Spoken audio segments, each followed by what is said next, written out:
بسم اللہ الرحمن الرحیم۔ کیریئر کونسلنگ کے موضوع پر ہم بہت سے خطابات، بہت سے ریسرچ سکالرز کے جو خطابات ہیں، گفتگو ہے یا ان کی تحقیقات ہیں، ان کو سنتے ہیں، اور اس کا سادہ سا مفہوم کیا ہے کہ بچوں کے مستقبل کے بارے میں پلاننگ، کہ ان کو کیا تعلیم دلوانی ہے، ان کو کیا پڑھانا ہے، ان کو کیا سکھانا ہے۔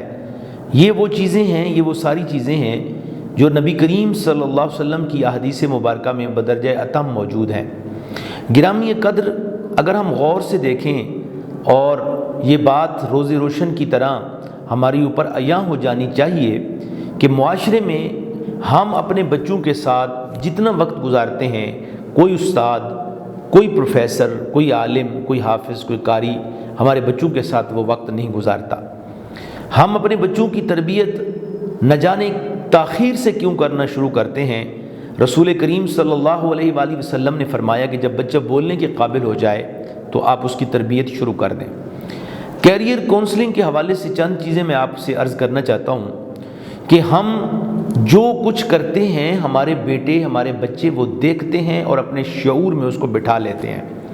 ہمارے گھر میں ہونے والی ہر بات، میاں بیوی کے درمیان ہونے والا ہر مکالمہ، میاں بیوی کے درمیان ہونے والی ہر جھڑپ، ہر خوشی، ہر غمی بچوں کی تربیت کا حصہ بنتی ہے۔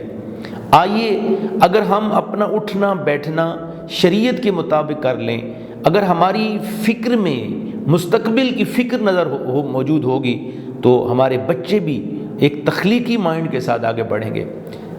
گرامی قدر، معاشرے میں عموماً دیکھا یہ جاتا ہے کہ میاں بیوی باہم دست و گریبان رہتے ہیں، ان کے درمیان نوک جھوک رہتی ہے تو بچوں کی طبیعت میں ایک چڑچڑاپن آ جاتا ہے۔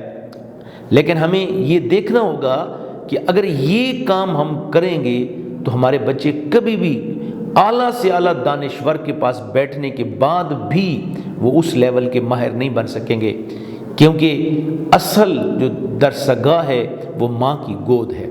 پہلی دنیا کی سب سے بڑی جو درسگاہ جسے ہم کہتے ہیں وہ ماں کی گود ہوتی ہے۔ اس لیے آج کے اس دور میں جب علم اپنے عروج کو پہنچ رہا ہے اور پاکستانی معاشرے میں خصوصی طور پر جب روزگار کی مشکلات کا سامنا ہے، تو میں دو باتیں بطور خاص عرض کرنا چاہوں گا کہ اپنے بچوں میں مہارتیں پیدا کرنی چاہیے۔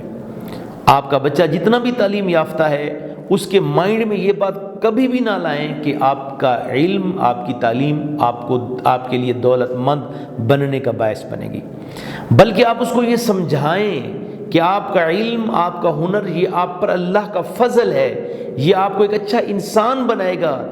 جہاں تک روزگار کا تعلق ہے وہ آپ محنت، جد و جہد اور کاوش کے ساتھ کما کر خود بھی کھائیں گے اور اپنا مستقبل بھی بنائیں گے۔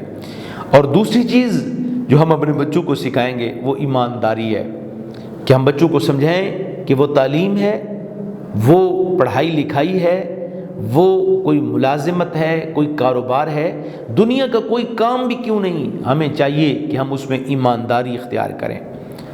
یہ دو چیزیں وہ ہیں، اگر ہم ان کو اختیار کریں، ہمارے بچے ان کو اختیار کریں تو ہم مستقبل میں کامیاب ہو سکتے ہیں۔ دیکھنے میں یہ آیا ہے کہ ایک بچہ ہے، وہ پڑھ لکھ جاتا ہے، MBBS ڈاکٹر ہے، وہ انجینئر ہے، وہ عالم ہے، وہ فلاسفر ہے، وہ پروفیسر بن جاتا ہے، لیکن اس کا کردار، اس کی ایمانداری جو ہم نے ابتدا میں اس کے خمیر میں نہیں ڈالی، ہم نے اس کی تربیت کا حصہ نہیں بنائی، تو وہ اس کے اندر ایمانداری کا عنصر نہیں ہے۔ معاشرہ ایسے فرد کو قبول نہیں کرتا، ایسے فرد کے لیے معاشرے میں بے پناہ مشکلات ہیں، اور وہ معاشرے کے لیے بھی بے پناہ مشکلات کا باعث بن رہا ہے۔ آئیے اپنے بچوں کو بہترین مستقبل دینے کے لیے انہیں سکھائیں، انہیں ٹائملی بتائیں کہ رزق اللہ دیتا ہے، آپ نے محنت سے، جدوجہد سے حاصل کرنا ہے۔ تعلیم رزق کی ضامن نہیں ہے۔ دنیا کا کوئی بھی پڑھا لکھا شخص دنیا کا امیر شخص نہیں ہے۔ دولت الگ چیز ہے، علم الگ چیز ہے، اور پھر دولت کمانے کے لیے آنیسٹی، ایمانداری ایک بہترین وے ہے، طریقہ ہے، اس کو ہم اختیار کر کے دنیا میں کامیابی حاصل کر سکتے ہیں۔ اللہ ہم سب کو عمل کی توفیق عطا فرمائے۔